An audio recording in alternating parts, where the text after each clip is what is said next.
Baby. I'm having visions. Intervention, life adventures, white winters, Israelite upon the night remembers, celebrate existence.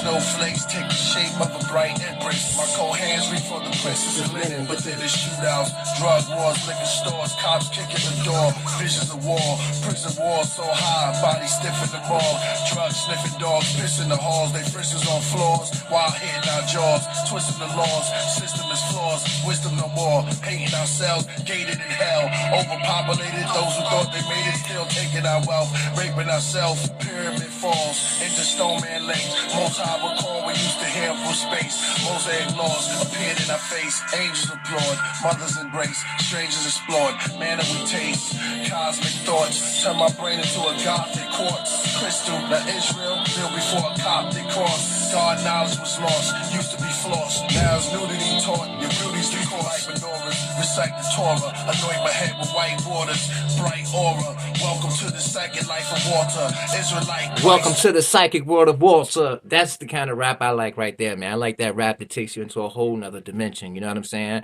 So a lot of y'all brothers out there need to step your pen game up. You need to study rappers like Killer Priest. You understand what I'm saying? But let me tell you a story. I want to tell you a story because first of all, it's a crazy story because at a certain point in time, I used to be a criminal. You know, when I was in my early 20s, I'm a reformed criminal. I've got pardoned. I've got my record expunged, and I'm gonna do a video to teach you guys how to do that. If you've been out of trouble for 10 years and you live in the Virginia area, you can get your record expunged if it's for nonviolence. Like me, I got a felony for distribution of marijuana. I got a simple pardon from the governor, which is a letter that says when they pull your background up for jobs, it says this person right here should not be uh, discriminated against for his record because the state of Virginia forgives him for his whole entire criminal background. So I've got the simple pardon, and then as years went on, I qualified for the full expungement. So I'm gonna start teaching you brothers how to get rid of your felonies. I know guys who got distribution of coke, weapon charges, and stuff like that. Got caught with a firearm, but didn't commit violence with a firearm, just possession of a firearm. You can get all that stuff expunged from your record if you follow the correct steps. And I'm gonna teach you guys how to do that on my next video. But let me tell you how I got entangled with this judge's daughter, right? You know, when you're young, you hit clubs, you hit nightclubs, and this is in the Molly era. This is when Molly just came out. You know what I mean? This is when your friend would come to you and say, "Yo, look at this." And you used to X pills because I was in the X pill era, the end of the X pill era. The X pill era started in the early 2000s. It ended in like 2012 when Molly came out. So the Molly came out, and I was engaging in the Molly. The Molly made me feel good. As soon as you X pills made me feel good. As soon as you hit the club, the vibration of the club hits you, the music, the lights, and you feel like you're in a movie. That's the best way I can explain it. But this particular night, my homeboy gave me some. The Molly was too strong, so I was really blown the whole night. You know what I mean? Because my homeboy had an apartment. He lived in the downtown area of my city, and in the downtown area, that's where the white people go to party. That's where the non-minority races come to party. And my friend just so happened to have an apartment right smack dab in the middle of that type of energy. And whenever we would hang out over there, all the nightclubs, the nice ones, the good ones, the expensive ones were right in walking distance. So we molly up, drink, and the whole time I'm walking to this club, I'm throwing up. I'm like thinking to myself, man, I shouldn't have took that molly. I feel like I'm gonna die.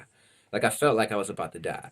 And it didn't help because I had this Puerto Rican brother with me. He was an amateur UFC fighter, and he was drunk and off the molly. And everywhere we went, he was smashing out car windows. I mean, he was a problem. He was the kind of dude that could have got us killed because we had no firearms and we got this live wire who could fight, but I'm trying to explain because he's not even from our city. He was a guy from Ohio, and he was just hanging with us. I'm like, bro, these dudes aren't gonna fight you. They're gonna kill you because first of all, your biggest. He's like Diesel. He's a Puerto Rican dude. He's got a wild, reckless mouth. He'll call you a nigga to your face, like, "What's up, nigga?" Not calling you the er, but just but it's still offensive to somebody who doesn't know him, right? Especially if he's being aggressive. So that's the energy. We're walking. Me and my homeboys, cool, calm, collected. Then we got this live wire guy with us, and I don't even know how we ended up with him. That was one of my homeboys' friends. So we fall into this little small spot, and I get away from the crowd because I know being with this dude is gonna get me killed. This dude has a reckless mouth. He gets real drunk. He's one of those guys that gets extra aggressive when he gets drunk. He's gonna cause a whole fight, and he's gonna beat somebody up, or he's gonna really bad because he has the hands, or he's gonna get a shot up, and because we were on foot. You know what I mean? Like all the clubs are 5 minutes away. The apartment is 5 minutes away. So if we get into a conflict, we're going to be walking away and everybody's going to see us on foot. We're not going into vehicles, we're walking. So they're going to kill us on the back street. So every time we hit the club, I fall away from them because I'm on my own solo mission. I see this light skinned girl and I'm light skinned. So traditionally speaking, light skinned guys do not like light skinned women. Okay. You got to understand that. As a light skinned man, I've never found light skinned girls attractive. But when you're mollied up and you're drunk, you don't care. You know what I mean? She was a pretty light skinned girl. She kept looking at me, and she told this girl that I was with. She was like, "Yo, what's up with your friend?" And my friend was like, "Yo, she want to holler at you." And I'm like, "Okay, that's cool." So I talked to her for like 5 minutes. We exchanged numbers. I didn't even save her number. I called her number, and I just had it logged into my phone as a random number. So I didn't even save her name or nothing like that.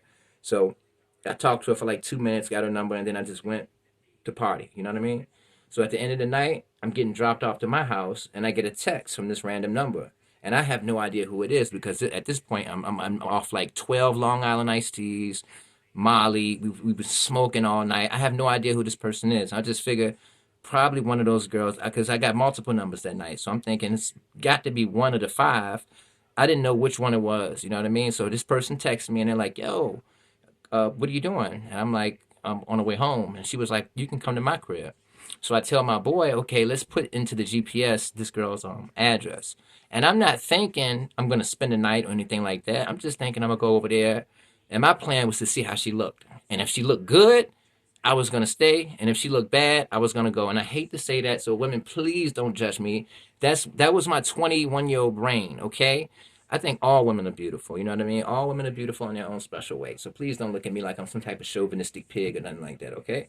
So I don't know which girl this is. I got like five different numbers. So I don't know which one it was. You know what I mean? So to me, it was fun. Okay, let's go see how does she look?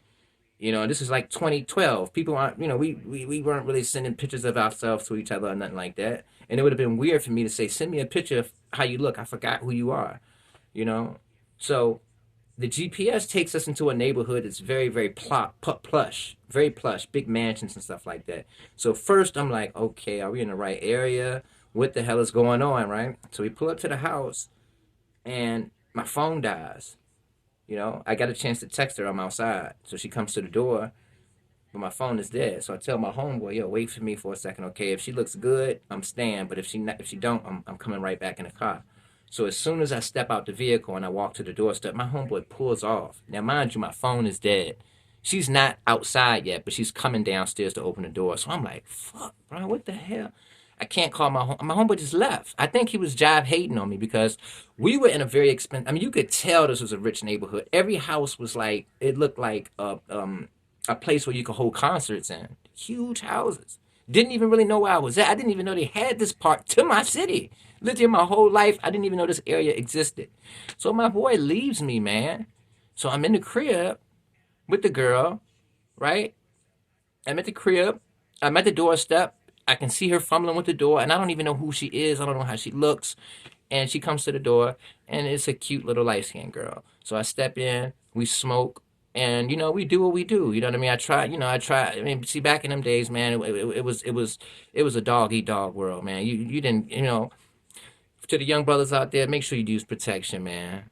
Because at that point in time, I really I knew that intellectually that I should use protection, but I didn't. You know what I mean? And I didn't get off like that. You know what I mean? She was trying to hold herself down to make herself look like she was a good girl, but she let me stroke probably like 5 or 6 times or something like that. And then I ended up spending the night. I slept in her bed with her. Then the next morning I wake up to use the bathroom, and I can't find the bathroom because the house is so big, right? So I stumble into her dad's room. Now her parents, I found out, don't live in his home. They've got a home in the country, like 3 hours away in another town. So after he does his judging duties, her mom was a lawyer, her dad was a judge, and they lived in the country. They had a house, an estate, a farm where they had like ATVs, horses, and stuff like that. I think it might have belonged to her father's family, and they made the decision to let the daughter have their home, and they just lived in the country. So she basically had this house to herself. So I stumble into his room, and I see a big portrait of a dude wearing a judge uniform, huge portrait, big painting. Like if you're in the White House and you see the big paintings of the presidents, just like that, huge painting of this prestigious looking man, and he has on the judge uniform, and I recognize him as Judge Hughes. His name was. I know who he was because I actually was in his court before him before. So I'm looking at the picture and I'm like, hold up, that's Judge Hughes. And I'm like, who is this dude right here? And she's like, that's my daddy. He's a judge. And I'm like, oh, oh, whoa, whoa. It was so crazy, bro. Right?